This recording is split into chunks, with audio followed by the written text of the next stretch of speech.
Hi everyone, welcome back to our channel. In this video, I will talk about fillers and how to use them in English classes. Fillers are activities that teachers can add to a class because there's some time to fill at the beginning, middle, or end of the lesson. They are usually short activities, like about 5 to 10 minutes. They are meant to be fun, motivating, and engaging. They can be used for revision and or smooth transition between two activities or tasks or even two units.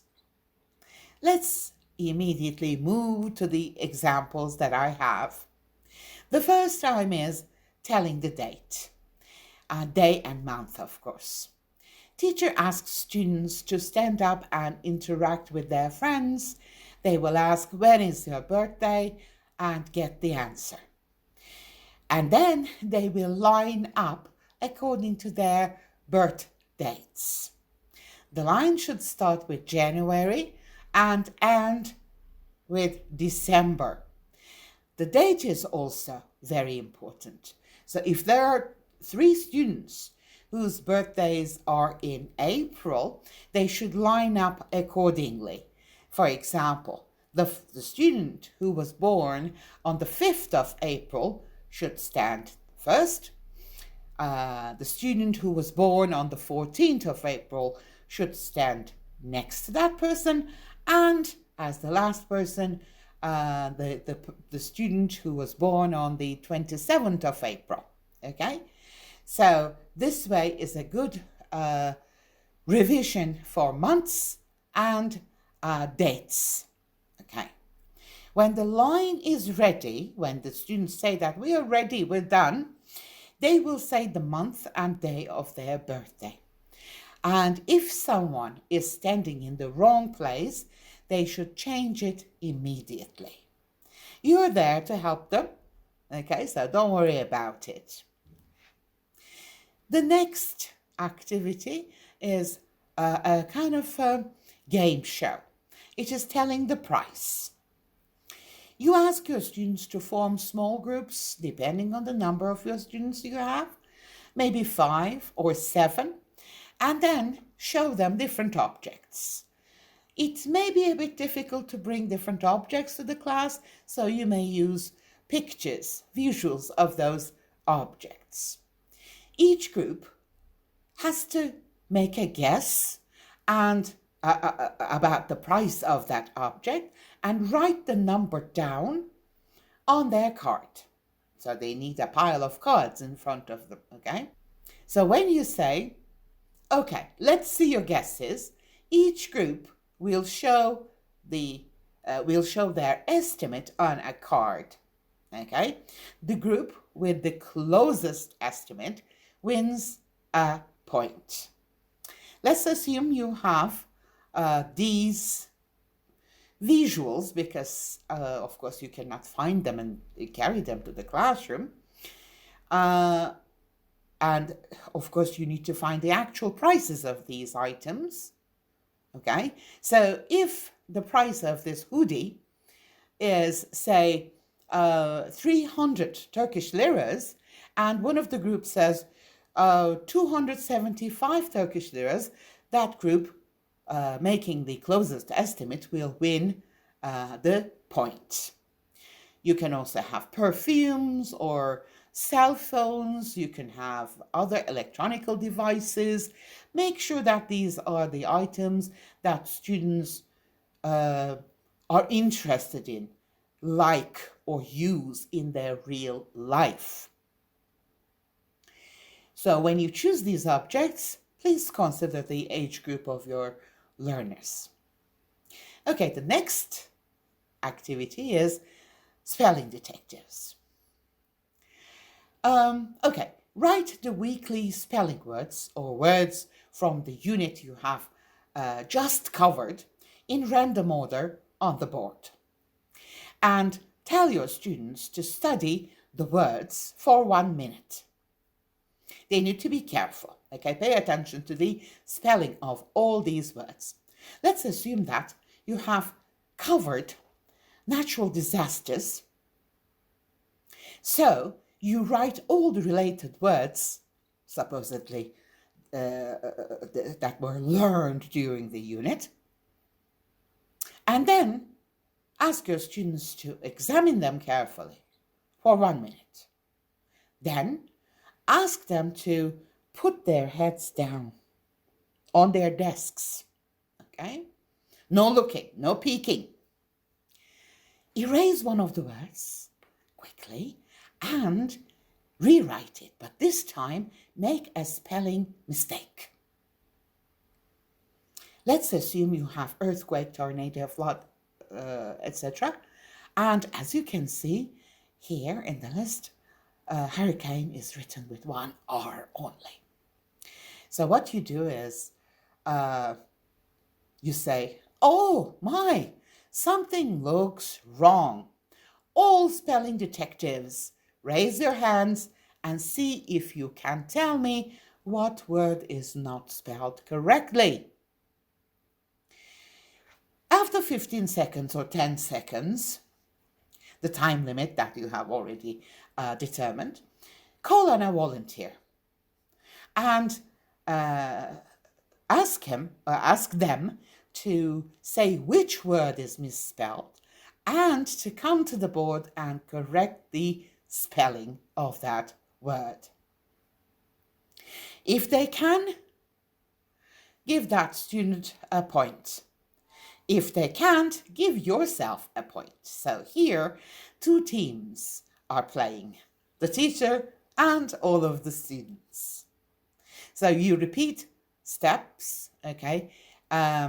Just to make it a more challenging activity, you may keep misspelling the same word 3 or 4 times, okay? The next suggestion is odd one out. Odd word out. I think you're familiar with this activity. I have already used one in this category in the previous videos. Please consider the vocabulary that you have taught so far and write 4 or 5 items in a row, in a line. They should all belong to a certain category. They should share some common property, except for one. This word will be the odd one out, okay? For example, you have 16, 64, 27, 8, and 36. In this group, 27 is the odd one out because all the others are 8 and its multiplications. I have this list. For example, an ant, a cockroach, a spider, and a beetle.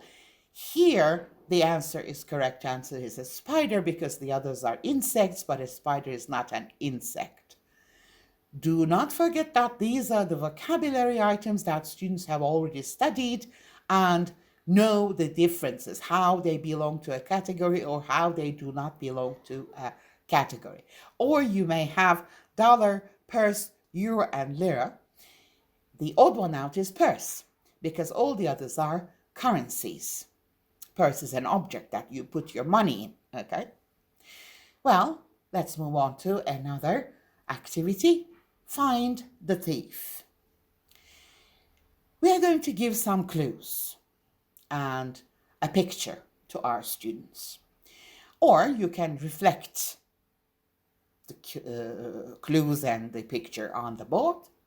Ask them to solve the crime. One of these 5 people that you can see in the picture stole 2 singing birds, Coco and Poco, from the local pet store. 4 clues which identify the thief are hidden in the letters below. Cross out the letters in the names of the stolen birds. Remember, Coco and Poco, and the clues will appear. Here you have the clues. Students should cross out K, O, P, and C, and then try to find the clues looking at the remaining letters. You can see the key here after removing all the letters in the birds' names. So the clues are: the thief is a man, the thief has a beard, the thief is wearing a hat, and the thief wears eyeglasses. So which one do you think is the thief? Number 1. Excellent. Okay, the next example is find the hidden objects. Give this picture, or a similar one, or any picture, okay, where there are some hidden objects in the picture. This one is a ready-made one. I found it on internet. It is easier to use ready-made ones because sometimes it can be a challenge and a very time-consuming thing to prepare your own. Here, you can say, well, there is a fish in this picture. Can you find it? Okay. Or you can say, there are 5 fish in the picture. Can you find them all? You know. So again, to make it challenging, you can limit the time. Or if you don't want to push your students, you can say, okay, we will check the answers together. You have 5 minutes, and then you may start asking questions. Is there a fish in the boy's hat? You know, one by one, you can go and help your students focus their attention on a certain point in the picture. So when they say no, you can say, okay, is there a fish in the tree? Now, or in the branch of the tree, you know. Now they need to focus their attention on that point, and then they will see the fish. Another version of this visual focusing is find the differences. If, for example, you can use a picture, a similar picture like this, and say, can you find 10 differences between these 2 pictures? It is a wonderful revision activity when or after you have covered bedroom furniture and prepositions of place. Another suggestion is jumbled words. Let's assume that we have covered animal names and we give a list of, like this one, list of animal names, but the words are all jumbled. So for lower level students, you may use visuals like this to give them some help. For higher, let's say B2 or C1 level students, you don't even need to use the visuals, okay? They're supposed to easily guess the correct order of these jumbled letters to find the words. Another activity is fill in the blanks. Ask your students to look at the word pairs and complete the sentences. Okay? Well, this is a very confusing aspect of language. Our students usually do not know which word to use in which situation. So they go like, I am boring, rather than saying I am bored. So this is a very good activity to clarify the difference between adjectives defining your mood, how you feel, how somebody feels, and adjectives describing the situation. The film is, the movie is boring, so I am bored, that kind of activity we have here. The last activity is a matching activity where you have idioms and relationship terms or relationship situations. You need to prepare the flashcards first, as you can see here, and cut them out. Okay? Ask your students to pick random cards from the deck. When the cards are all gone, ask your students to look at the card and read the idiom, for example. The student reads the idiom, and the other student who thinks that they have the matching relationship situation, they say, I have the answer, I have the matching part. Well, you're there to check if they match, ask them to stand together, and then they may paste their cards on the board for the other students to see. You can even ask them to come to the board and pick up, when everyone is done, of course, pick up one idiom that they like the most. Because we know that our students cannot learn like 50 words in a lesson. That is not possible. That's not how human brain works. There is a limited number of items that they can learn. So let them choose what they want to learn, because it will become more memorable for them. Well, that's all for this video. Thank you again for watching.